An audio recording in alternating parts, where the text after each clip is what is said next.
Wananchi wa kata ya Buhongwa na kata ya jirani ya Lwanihima wilaya ya Nyamagana mkoani Mwanza wamejitokeza kukijenga upya kituo cha polisi Buhongwa kilichochomwa moto wakati wa vurugu za uchaguzi mkuu wa mwaka 2025. Hatua hiyo imekuja baada ya wananchi hao kupata adha ya kutafuta huduma za kipolisi kwa kusafiri umbali mrefu. Awali, kituo hicho kilikuwa kinatoa huduma kwa wananchi zaidi ya 200,000 wa kata hizo mbili na kata jirani ya Mkolani kabla hakijaribiwa. Akitoa taarifa kuhusu adha ya kukosekana kwa kituo cha polisi na kuombea msamaha watu waliochoma kituo hicho wakati wa vurugu zilizotokana na uchaguzi mkuu wa mwaka jana, diwani wa kata ya Buhongwa Mhandisi Nelson Mfinanga amesema vijana waliofanya uhalifu huo tayari wamejifunza na wamemtuma awaombee msamaha. Kwa kweli vijana wale wameshakaa, wametathmini, wamejifunza na wamesema ni waombee msamaha, japo wengine siwafahamu, lakini itoshe kusema kwa mateso tuliopitia toka kituo chetu kimechomwa. Sasa wamesema mateso sasa basi, na tuko tayari sasa kushirikiana na jeshi la polisi kurejesha huduma ya kituo cha polisi.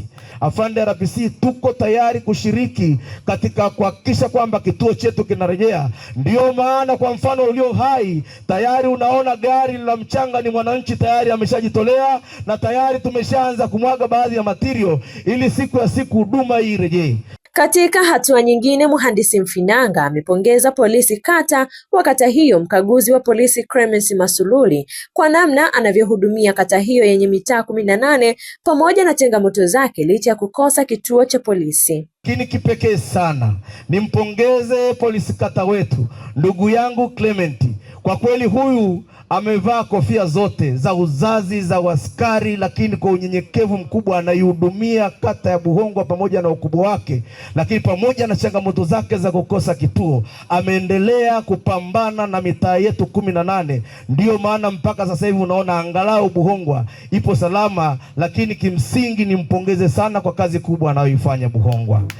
Akizungumza na wananchi hao Juni 22, 2023 katika mkutano wa hadhara eneo la Buhongwa kilipochomwa kituo hicho, kamanda wa polisi mkoa wa Mwanza DCP Wilbrod Mutafungwa ameridhia ombi la wananchi wa kata hiyo la kukijenga upya kituo hicho kwa nguvu zao, huku akiwataka kujitafakari kwa kile kilichotokea na kusababisha uharibifu huo. Pamoja na kuridhia ombi la wananchi la kurejeshewa kituo hicho, kamanda Mutafungwa amewasisitiza kuendelea kujitafakari kwa kutunza amani ya nchi ili yale yaliyojitokeza yasijirudie tena. Biwa hapa kwamba mheshimiwa diwani anawakilisha mahitaji ya wananchi, kwamba wanaomba kuwepo kwa huduma ya jeshi la polisi sehemu hii tulio. Lakini nimshukuru, anasema pia kwamba kuna mpango mkakati wanaendelea kuufanya ili eneo la Buhongwa liwe na kituo kikubwa, au sio? Kituo kikubwa, na mimi nakubali mheshimiwa diwani, endeleeni na hizo jitihada, na sisi jeshi la polisi tutakuwa nyuma yenu kuhakikisha kwamba hicho kituo kikubwa kinakuwepo. Lakini huwezi kwenda kwenye kituo kikubwa bila kuongelea kile kidogo ulichokuwa nacho, kwa sababu hata hatua ukipiga binadamu unaanza na hatua moja ndio unakwenda hatua ya ngapi? Ya pili. Mmesema hapa kulikuwa na kituo cha polisi hiki hapa. Mheshimiwa diwani amekata maneno mengi alipoamua kusema hivi, kuna watu walikiharibu, lakini sasa tumewasamehe na wengine hatuwajui. Sawa, tunawasamehe, lakini hatuna budi kutafakari ni kitu gani kiliwapeleka pale hadi kituo cha polisi kikafanya nini? Kikachomwa moto. Na si kituo cha polisi tu, ziko ofisi nyingine za serikali, shule.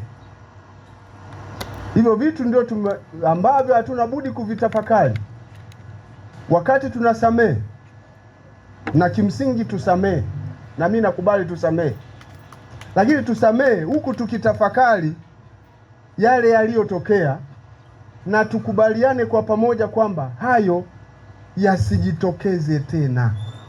Makundi mbalimbali wakiwemo wafanyabiashara wameunga mkono juhudi hizo ili kuhakikisha ujenzi wa kituo hicho unaanza na huduma hiyo inasogea karibu.